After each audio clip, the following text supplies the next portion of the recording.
गुरु विष्णु गुरुदेव महेश्वर गुरु साक्षात् परब्रह्म तस्मै श्री गुरु नमः। अखण्ड मण्डलाकारं व्याप्तेन चरम चरम तत्पादं दर्शितमेन तस्मै श्री गुरु नमः। परम इष्टदेव सद्गुरुदेव श्री गुरु महाराजको श्री चरण कमलमा कोटि कोटि प्रणाम टक्राउँदै सद्गुरुदेव श्री गुरु महाराजको असीम अनुकम्पा, उहाँको कृपा दृष्टि अनि उहाँको सद्मार्गको शिक्षाले आज सारा विश्वमा जहाँ चाहिँ हामी मानव मात्रको निम्ति महान पुरुष सद्गुरुदेव श्री गुरु महाराजजी भगवानको रूपमा आउनु भएको छ र यहाँले प्रत्येक दिन प्रत्येक साँझ हामीलाई सत्सङ्गहरूद्वारा अनि पूज्य सन्त महात्माहरूद्वारा यही सन्देश दिनुहुन्छ कि आप जपे औरों को जपावे नानक निश्चय मुक्ति पावे, कि मनुष्य जीवन प्राप्त गर्नुको पछाडि ईश्वरको आराधना हो, ईश्वरको ध्यान हो। यदि ईश्वरको ध्यान मात्रले पनि कि सन्तले भनेछ गुरु के सुमिरन मात्र से नासत विघ्न अनंत ताते सर्व आरंभ में ध्यावत है सब संत, कि गुरु महाराजजीको श्री कृपाद्वारा चाहिँ उनको अलिकति पनि ध्यान गर्नाले चाहिँ विभिन्न प्रकारको सांसारिक प्रपञ्चहरूको विनाशहरूलाई चाहिँ तत्काल काटेर चाहिँ मनुष्य जीवनले आफ्नो वास्तविकतालाई प्राप्त गर्न सक्छ। अनि त्यति मात्र होइन, नासत विघ्न अनन्त भनेको छ। आज सारा विश्वमा जो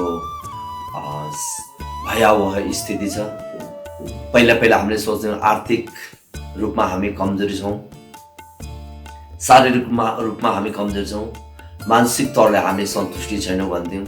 तर एउटा सानो एउटा भाइरसको कारणले गर्दाखेरि आज तपाईँ हाम्रो आर्थिक स्थिति खै, भ्याउँदैनौँ भन्ने स्थिति खै, कुदिरहेको जहिले पनि ईश्वरको भक्ति नगरेर हामी सांसारिक प्रपञ्चतिर कुदिरहेको समयहरू फेरि अहिले हामी घरमा बस्नुपर्ने स्थिति रहेछ।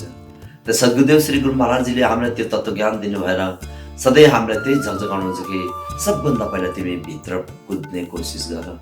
जब तिमी भित्र कुद्ने कोसिस गर्छौ भने तिमी भित्र त्यो अनन्त अनन्त शक्तिहरू व्याप्त छ।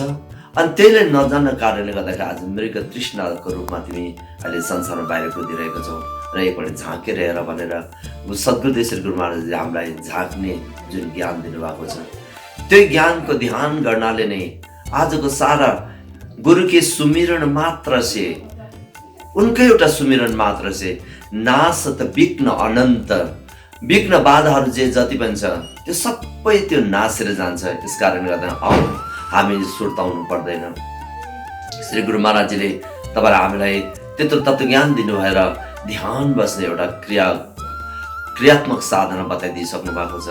साथसाथै यो भयावह स्थितिमा हामी अत्तालिनु हुँदैन, हामीले परमपिता प्रभुलाई हामीले भित्रभित्रै जान्नु सक्नुपर्छ। हुन त यो घटनाको विषयमा सन्तले धेरै हजार वर्ष अगाडि नै यो कुरा भनेर गइसक्नु भएको थियो कि रे मन धीरज क्यों न धरे, संवत 2000 के ऊपर ऐसे युग परे, पूर्व पश्चिम 34 काल फिरे, अकाल मृत्यु जगमाई प्रजा बहुते मरे, काल बैल से वही बचेगा जो हंस का ध्यान धरे, सूरदास हरि की लीला टारे नहीं टरे। सूरदास जी महाराजजीले यो हरिको लीला टर्दैन। अनि यो घटनाक्रमको विषयमा धेरै साधु सन्तले सन्त मन्तले महान पुरुषहरूले किटान गरेर गइसक्नु भएको छ यो आउने छ भनेर। तर हामीले त्यति बेलासम्म अहिलेसम्म पनि हामी डराएनौँ, अहिलेसम्म हामीले खोजेनौँ, अहिलेसम्म हामीले त्यसलाई वास्ता गरेनौँ। र अब समय आयो हाम्रो, अब हामीले भित्र प्रवेश गर्ने समय आयो, अब हंसको ध्यान गर्ने समय आयो। हंसको ध्यान कुन चिजलाई भनिएको छ भन्दाखेरि हामीले श्वासको रटनलाई मात्र हंसको ध्यान भनेको छौँ, तर होइन। सद्गुरुदेव श्री गुरु महाराजजीले त्यो श्वासको उपज कहाँ हो अनि त्यसको अन्त कहाँ हो, त्यसको गहिराई र टुप्पा र फेदमा प्रवेश गरेर त्यो अनन्त शक्तिलाई जब हामीले प्राप्त गर्छौँ त्यसैले हंसको ध्यान भनिएको छ। अनि त्यो हंसको ध्यान प्राप्त गरेपछि ब्रह्मानन्द स्वामी सम्झाउनुहुन्छ, अचरज देखा भारी साधो अचरज देखा भारी रे, गगन बिच अमृत कुआं पीवे भर भर भारी रे, पंगु पुरुष चढ़े बिना सीढ़ी पीवे झर झर झारी रे, बिना महल के बिना भूमि के महल बनावे तामे ज्योति न्यारी रे, अंध देख देख सुख पावे बात बतावे सारी रे। हामीभित्र त्यो ईश्वरको अनुकम्पाद्वारा हामीले त्यो अनन्त शक्तिलाई प्राप्त गर्न सक्छौँ। अनि अहिले हामीलाई त्यो अवसर प्राप्त भएको छ। अनि हामीले अधिकभन्दा अधिक करिबन हामीले 1.5 घन्टा 2 घन्टा हर साँझ बिहान बेलुका हामीले त्यो साधना गर्ने चेष्टा गरौँ, त्यो अनन्त शक्तिको उपासना गरौँ। बिहान बेलुका हामीले पुरा अहिले त हाम्रोमा फुर्सद छ। अनि त्यो फुर्सदको समयमा पनि हामीले ईश्वरको गुणानुवादलाई गरौँ। संसार त्यसै पनि कति करोडपति, कति अरबपतिहरू, कति धनाढ्यहरू, यङहरू, उनीहरूको पनि सपना थियो। उनीहरूले भोलि के गर्छु भन्ने सपना थियो। तर आज उनीहरू एकैछिनको त्यो घटनाक्रमले आज विश्व कहाँ गइरहेको छ। र यो घटनाक्रमलाई हेरेर पनि आज हामी डरौँ र हामीले गुरु महाराजजीले दिनुभएको सुसन्देशलाई अनि हामीले गुरु महाराजजीले आज्ञा गर्नुभएको त्यो आज्ञालाई सिरोपर गऱ्यौँ भनेदेखि यो जुन चाहिँ आउँदै गरेको भयावह स्थितिबाट हामी त्यसै पनि बाँच्न सक्छौँ। अनि काल र बेहाल से वही बचेगा जो हंस को ध्यान धरे, सूरदास हरिको लीला टारे नहीं डरे। र काल पनि आउँछ, बेहाल पनि आउँछ, विश्वको अझै अनन्त मतलब घटनाक्रमहरू आउनु बाँकी नै छ।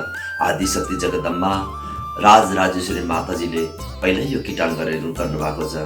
अनि माताजीले एउटै कुरो भन्नुहुन्छ, तिमीहरूकोमा भक्ति गर्ने क्षमता छैन भने पनि लागिरह भन्नुहुन्थ्यो।